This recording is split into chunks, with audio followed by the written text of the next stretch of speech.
Hello, what's up mga idol? Welcome back sa ating channel. Ngayong araw mag-DIY tayo. Bale, home theater ito, stand ng speaker na 5.1 Samsung home theater.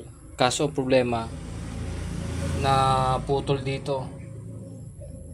Ito, nilagyan ko na ng epoxy pero tingin ko hindi siya sapat para ma-handle niya tong speaker na to. Ito yung isa. So, bali ang gagawin ko para mas matibay. Ito.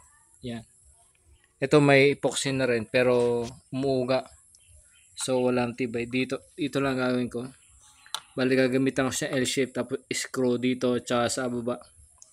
Tingin ko matibay yan. Pakita ko yung buong home theater. Tandali. So, bali mga idol, ito yung isa sa mga apat na stand niya. Ito okay to. Matibay. Ang problema yung kabila, bali dalawa yung nasira, dalawa yung natira, tapos dalawa yung natira na maayos, tapos dalawa yung na nasira. Yung gitna niya, so bali ito yung pinakang ilalagay dun sa stand ito. Medyo mabigat kaya hindi ako kontento dun sa epoxy na inilagay ko. So yan yung ilalagay, bali apat. Isa, dalawa, tatlo, apat. Apat na speaker yan, nakatayo. Tapos yung center speaker niya, ito lang. Ipapatol na natin sa ibabaw nito. Actually mga idol, napakadumi kasi. Itinambak na to nung nanay ko. Hindi na kasi nagana kasi nga putol na yung speaker niya. At saka yung wirings niya, kinain na ng daga. Ang ginawa ko, inayos ko lang. Kaya yung ibang wirings nito, maliit na. Tapos itong subwoofer niya, itong subwoofer niya, kinain ng daga. Bale, ang wire na ginawa ko, ganito lang yung ginawa ko sa likod niya. Inipit ko na lang. Yan, ganyan ginawa ko. Ipit na lang. Kasi talagang wala na, hindi na pwede. Pero nung pagkatapos ito, maganda pa siya. Maganda naman tumunog. Samsung na 5.1 to eh. 5.1. Yan. Ayan. So. Sige mga idol, panoorin nyo kung paano ko gagawin to. Bali mga idol, kumuha ko ng kandila kasi medyo matigas to. Hindi kaya basta-basta ng screw. Kaya pero mapupersa to. Kaya ang gagawin ko, iinitin ko muna yung screw sa kandila tapos saka ko ibabaon dito para malambot. Gawin lang mga idol.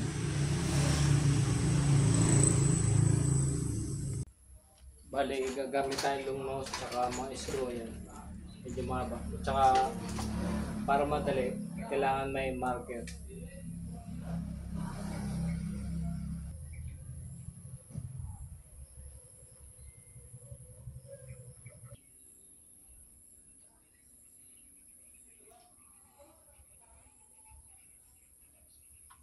So yung mga idol, bale na hindi naman totally butas. Medyo may ukit na konti. Basta mahalaga maano ko yung screw. May pagkapitan kagad. Ayan, ito yung dalawa. Hindi masyadong kita kasi maliit lang eh. Tingnan natin kung okay. So ayan mga idol, bale na lagyan ko na. Mukha naman matibay. Isa pa lang yan. Bale, apat ang gagawin kong ganyan. Apat na side. Dito. Tapos sa kabila. Ito dito. Yan. Para matibay na matibay. Ganyan. Tapos sa likod, meron din. Bale, paikot siya. Ganyan. Para talaga matibay. Yan. So, apat na ganyan ang gagawin ko mga idol. Para siguradong matibay. Pag apat yan, sigurado hindi nagagalaw yan. Kasi kung isa lang nakalagay, pwedeng gumanon siya, gumanon, o kaya gumanon. Kaya ganoon na lang. 4 na brace ang gagawin ko. 4 na ganyan. Sige, update ko pagka tapos na. Okay mga idol, so nalagyan ko na ng 3 pa lang. Pero ang tibay niya, kahit dito mo buhatin, ayan. Dati hindi mo kayang buhatin na ganyan. Pag binuhat mo dito, tapos dito mo kapit, iwan yung base. Ngayon hindi. Ayan o. Tama, bubuhatin ko. Tibay. Hindi mo lang gumagalaw. Hindi mo siya dati kasi pag ganito mo, kung epoxy lang, pag ganyan, grabe ang galaw. Ngayon hindi o. Steady. Steady siya. Hindi gumagalaw. So, ganun lang pala mga idol. Pagka may ganung problema kayo, ganun lang gawin nyo. Bumili kayo ng ganitong brake. Ang tawag dito L-shape eh. Maliit na L-shape. Tapos screw. Ang gawin yung screw, pasuin nyo muna to ng screw din. Parang yung ginawa ko ganito. Ayun o. Kaya anong nangyari, medyo maitim eh. Kasi sinusunog ko ng kandila, pinapainit ko, tapos pag mainit na igaganon ko siya, kahit hindi lubog na lubog, basta meron siyang mapag-screwan ito, basta meron siyang maumpisang butas, yan. Kasi kung wala, talagang mahirapan kayo. So ganun lang mga idol pala ang diskarte. Kung gusto nyo maging matibay yung home theater nyo, yung may stand, so ganun lang gawin nyo.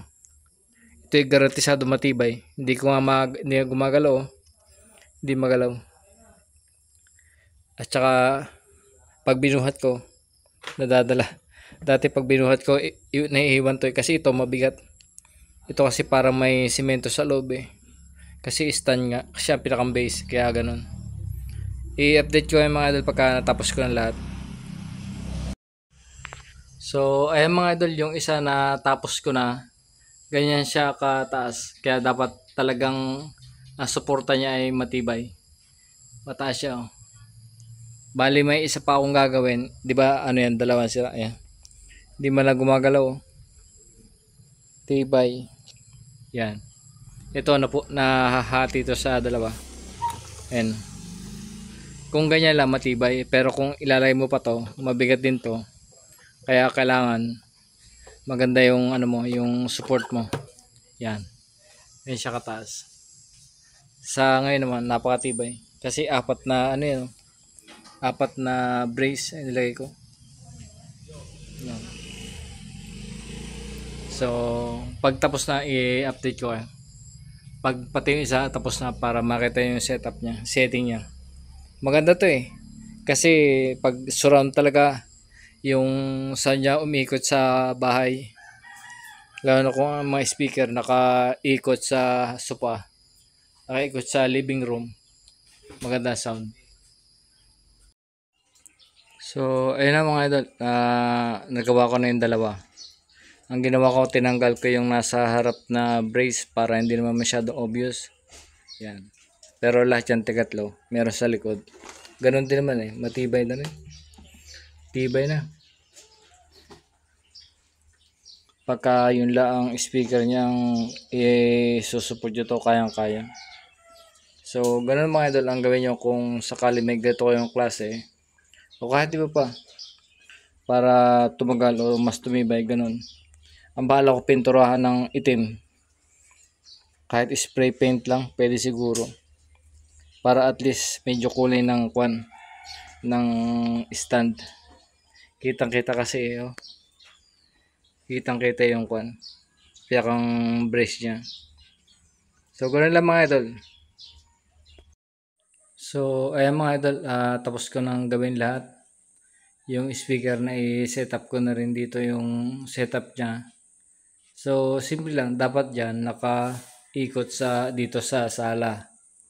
Kaso, ayaw ng nanay ko. Gusto niya ganyan. Di ganyan.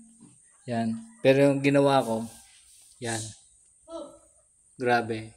Sobrang stable niya. Hindi man lang gumagalaw na Hindi man lang yung tipong mapupunggal ulit. Hindi. Ayan. Ito yung kabila. So, left and right. Dalawa ang speaker. Tapos sa gitna isa. Yan ang center.